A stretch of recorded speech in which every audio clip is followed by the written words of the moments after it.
এখানে আমি একটা কুকুর আজকে 3 বছর আগে আনেছিলাম, একদম ছোট। এমন হয়েছে কি আমার পরিবারের সদস্যের মধ্যে আছিল। আজকে 3 দিন আগে ও মারা গিয়েছে। তো কি অসুখ হয়েছে অনেক ডাক্তার আমরা দেখাইছি, করিমগঞ্জ শিলচর, কিন্তু ডাক্তার রোগ ধরতে পারে না।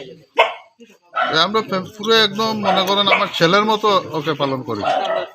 এ মারা গেছে, এই জন্য আজকে আমরা এই শ্রাদ্ধটা করছি। আর আগামীকালকে ওর বৈষ্ণব আমরা করবো। ওর নাম ছিল চেম।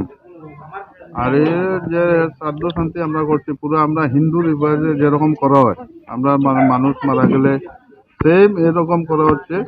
যে মনে করেন এটা তো আমি আনেছিলাম আমার ছেলের সমান। আজকে 3 দিন হয়েছে ওর শ্রাদ্ধ করছি। কালকে আমরা যেরকম মানুষ মারা পরে শ্রাদ্ধ করা হয়, কালকে সেম আমরা এই চেমের বৈষ্ণব আছে। আজকের এই অনুষ্ঠানে বা কালকে যে অনুষ্ঠানে নিমন্ত্রিত অতিথি কতজনের হবে, আয়োজন কেমন করেছে? 400 জন হবে। কালকে 400 জনের নিমন্ত্রণীয় আছে এই যে বৈষ্ণব সভার জন্য।